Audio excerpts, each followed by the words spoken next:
नमस्कार, तापमान लाइव में आपका स्वागत है। मैं नुजरत जहां।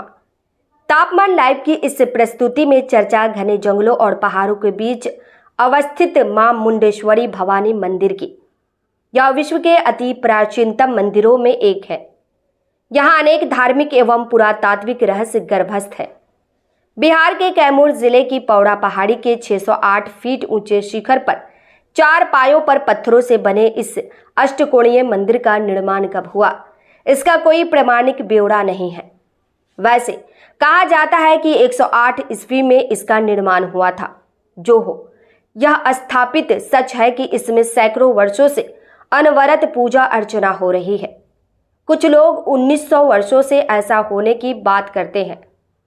भगवानपुर प्रखंड क्षेत्र के रामगढ़ गांव के समीप जिस पहाड़ी पर यह स्थित है उसे मुंडेश्वरी पर्वत के नाम से भी जाना जाता है। हालांकि यह विंध्य पर्वत श्रृंखला का हिस्सा है। इसे करुआ पर्वत भी कहते हैं। मां मुंडेश्वरी धाम का महात्म्य प्राचीनतम शक्तिपीठ के रूप में है। महिमा वैष्णो देवी, ज्वाला देवी के समान है। यह शैव, शाक्त एवं वैष्णव उपासना का समन्वित केंद्र है। ऐसा शायद ही कहीं और देखने को मिलता है। मंदिर के गर्भगृह में मां मुंडेश्वरी की भव्य मूर्ति स्थापित है। दिव्यता ऐसी कि उस पर अधिक देर तक दृष्टि नहीं जम पाती है।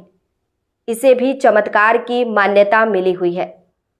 मंदिर के पश्चिम में विराजमान नंदी की मौलिकता किसी भी रूप में खंडित नहीं हुई है। यह भी आश्चर्य ही है। मुंडेश्वरी भवानी मंदिर के बारे में जो जानकारी है उसके मुताबिक यहाँ वैष्णवी रूप में स्थापित आदि शक्ति मां विभिन्न रूपों में पूजी जाती है। मूल देवता नारायण अर्थात भगवान विष्णु है। तथ्यों के मुताबिक यहाँ पहले नारायण की ही पूजा होती थी। मध्य युग में शक्ति की उपासना होने लगी। मार्कंडेय पुराण में चर्चा है कि मां भगवती ने सनातन संस्कृति को नष्ट करने वाले असुर मुंड का वध किया था। उनके उस पराक्रम को सम्मान और श्रद्धा देते हुए मां मुंडेश्वरी के रूप में उनका नामकरण हुआ था। इस संदर्भ में एक कथा यह भी है कि इस इलाके में चंड और मुंड नाम के 2 असुरों का आतंक सीमा पार कर गया। तब त्राण दिलाने के लिए माता भवानी अवतरित हुई थी। उन्होंने चंड का वध कर दिया। तब युद्ध करते हुए मुंड इसी पहाड़ी पर छिप गया। माता भवानी ने वहीं उसका वध कर दिया। उसी के बाद से वह माता मुंडेश्वरी के रूप में प्रसिद्ध हुई। हालांकि विभिन्न धर्म ग्रंथों में अलग अलग प्रसंग में इसकी चर्चा है। शतरुद्र संहिता, श्रीमद् भागवत, रामायण, वायु पुराण, अष्टाध्यायी, हरिवंश पुराण आदि में।